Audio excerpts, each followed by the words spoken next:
ক্রিকেটের সবচেয়ে উত্তেজনা ছড়ানো দ্বৈরথের কথা বললে অবশ্যই ভারত পাকিস্তানের কথাই বলবেন আপনি। ঐতিহ্যগত দিক থেকে ইংল্যান্ড অস্ট্রেলিয়ার অ্যাশেজও সামনে আনতে পারেন। এখন যদি বাংলাদেশ ভারতের লড়াইয়ের কথা বলা হয়, তাহলে ভারে হয়তো ওই দুই দ্বৈরথ থেকে পিছিয়ে থাকবে, কিন্তু ধারে টেক্কা দেওয়ার মতন। বাংলাদেশ ভারতের মাঠের লড়াই যাই হোক না কেন, মাঠের বাইরে দুই দলের সমর্থকদের চলে আগুনে লড়াই। বাংলাদেশের খেলোয়াড়দেরই বা বাদ দিবেন কিভাবে? শান্ত মিরাজরাও বাড়তি জ্বালানি খুঁজে নেন ভারত সামনে এলে।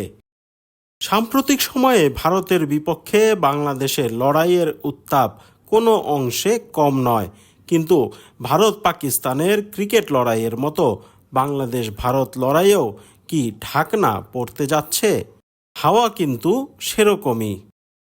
রাজনৈতিক কারণে দ্বিপক্ষীয় ক্রিকেট সিরিজ খেলছে না ভারত পাকিস্তান।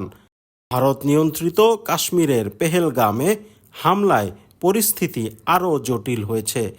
সেই আঁচ এবার লাগতে চলেছে বাংলাদেশ ভারত দ্বিপক্ষীয় সিরিজেও। এমনকি এশিয়া কাপও নাকি স্থগিত হয়ে যেতে পারে। গত বছরের 5 আগস্টের পর বাংলাদেশ ভারতের সম্পর্ক অনেকটা শীতল। তাতে নতুন উত্তেজনা দেখা দিয়েছে বাংলাদেশের এক সাবেক সামরিক কর্মকর্তার ফেসবুক পোস্ট। তার সেই বক্তব্য উল্লেখ করে ভারতীয় সংবাদ মাধ্যম টাইমস অব ইন্ডিয়া জানাচ্ছে, রোহিত শর্মাদের বাংলাদেশ সফর অনিশ্চিত হয়ে পড়েছে। আগস্টে ওয়ানডে ও টি-20 সিরিজ খেলতে ভারত দলের বাংলাদেশ সফরে আসার কথা। সফরটি আইসিসি অনুমোদিত এফটিপির অংশ। তারপরও সীমিত ওভারের সিরিজ বাতিল হয়ে যাওয়ার সম্ভাবনা রয়েছে বলে খবর টাইমস অব ইন্ডিয়ার।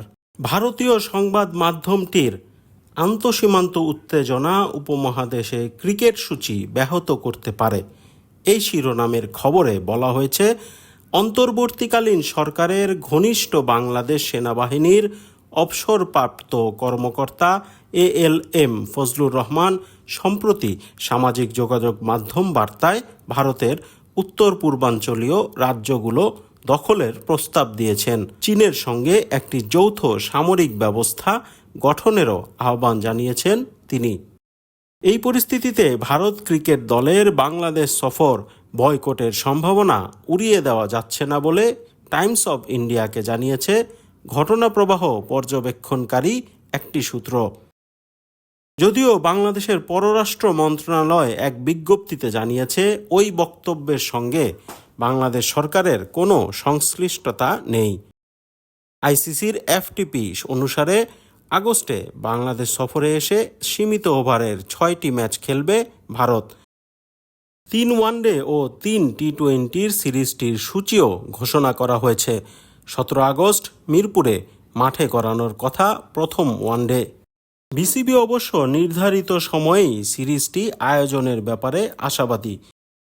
শুধু বাংলাদেশ সিরিজ নয়, এশিয়া কাপের ভবিষ্যৎ নিয়েও তৈরি হয়েছে অনিশ্চয়তা। সামনের এশিয়া কাপের আয়োজক ভারত। অবশ্য এশিয়া কাপ বিষয়ে বিসিসিআই আনুষ্ঠানিকভাবে এখনও কিছু জানায়নি, যেমনটা বাংলাদেশ সফর নিয়েও কিছু জানায়নি বিসিসিআই।